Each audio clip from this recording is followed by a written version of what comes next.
la libertad, condicionada a la materia del universo y al espíritu del hombre. La independencia del hombre consiste en saber qué la determina. Frase dicha por George Hegel, filósofo idealista alemán. Puede sonar contradictorio por el hecho de pensar que la independencia se basa en reconocer sus límites y no en no tenerlos, o buscar deshacernos de ellos, cuando la independencia en realidad se trata de conocer y romper estos límites para aspirar a no tener ninguno. Aunque en realidad Hegel tiene una buena base al decir esto, puesto que nos venden la idea de que somos libres, aunque en realidad nuestra libertad está condicionada a muchos aspectos y algunas veces hasta limitada, centrándonos en la materia como base de la existencia. No está exenta de limitaciones físicas. Incluso vivimos a diario con la regla universal de que nada es más rápido que la luz. Entonces, si quisiéramos viajar a 310 kilómetros por segundo, no podríamos hacerlo. Entonces, no somos realmente libres, ¿verdad? Antes hay que aclarar la diferencia entre libertad y libre albedrío. Lo primero es, a grandes rasgos, la capacidad de actuar sin ninguna clase de limitante. Sin embargo, el libre albedrío es la capacidad de elegir y eventualmente ejecutar tus decisiones. Volviendo al ejemplo de viajar a la velocidad de la luz, tengo el libre albedrío de elegir que quiero viajar más rápido que la luz, pero no la libertad física de hacerlo. Y es importante definir esto para darse cuenta que la materia en sí misma y de manera común, lo que restringe es la libertad para ejecutar nuestras decisiones.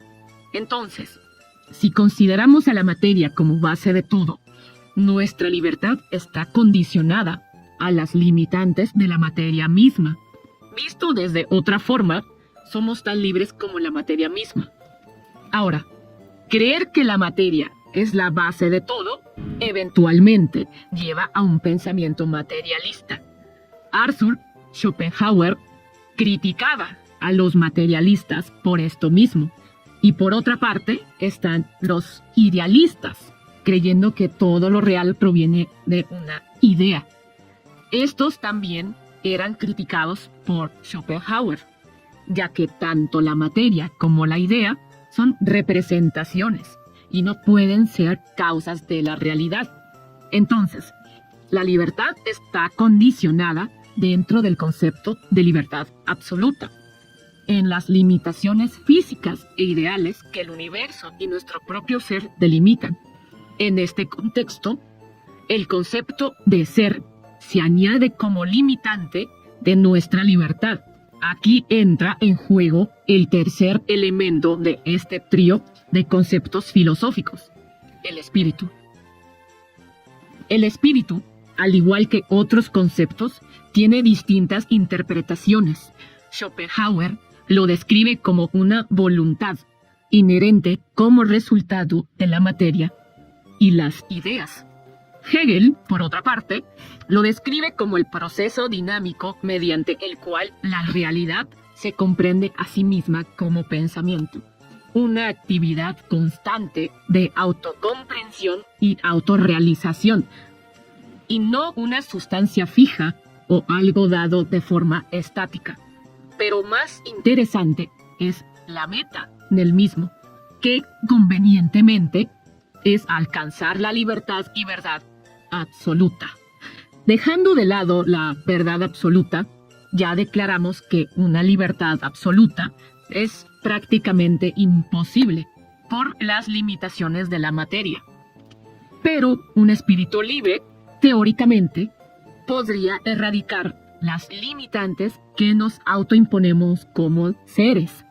Por ejemplo, un adolescente con un espíritu completo, hipotético, tiene el libre albedrío de escoger irse de casa, es libre de irse sin las ataduras que podría imponer una dependencia emocional de sus tutores. A este punto, queda claro que la libertad está condicionada por las limitantes físicas de la materia y los humanos por parte del espíritu. Y se podría pensar que es malo no tener esa libertad absoluta.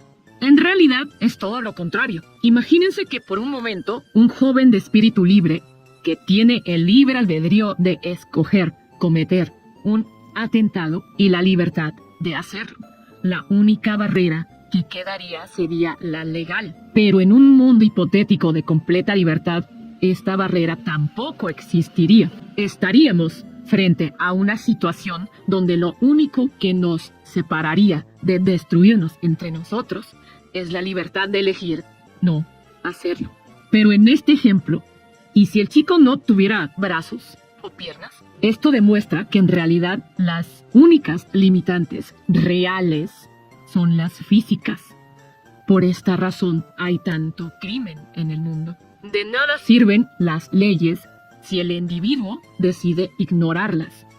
Es aquí cuando se transforma el libertinaje y entramos en el dilema de lo peligrosa que puede ser la libertad. Todas estas limitantes son solo guías que podemos escoger seguir o no. La diferencia entre esto y el libertinaje es que a pesar de que prácticamente todo está permitido, no significa que debamos hacer todo. Esta libertad para hacer las cosas no nos dice que hagamos lo que queramos por simple capricho, sino porque es lo correcto. Aunque cabe mencionar que esto también está sujeto a la brújula moral del individuo para decidir qué está bien o mal. Por eso, la libertad al espíritu de cada quien. Aún así, debemos valorar la libertad que tenemos y reflexionar sobre la que no tenemos. Como dijo Albert Camus, la libertad no es nada más que una oportunidad para ser mejor. Por eso debemos actuar con la sabiduría, no como una limitante, sino como la guía de las acciones que tomamos. En conclusión, no somos realmente libres, pero eso no es algo malo. La libertad está ligada a las limitantes de la materia universal y al espíritu de cada persona. La materia impone barreras físicas ineludibles, mientras que el espíritu introduce condicionantes basados en nuestras ideas y pensamientos. Aunque técnicamente las únicas limitantes reales son las físicas, pero esto no significa que debamos actuar con libertinaje. La verdadera libertad no radica en la capacidad de hacer todo lo que deseamos, sino en saber actuar con sabiduría y criterio, guiados no por caprichos, sino por principios que equilibren nuestras acciones. Aceptar nuestras limitaciones no es una renuncia, sino un reconocimiento de que éstas nos permiten vivir de manera más consciente. Debemos valorar la libertad que tenemos y actuar responsablemente dentro del marco que nos ofrecen la materia y el espíritu.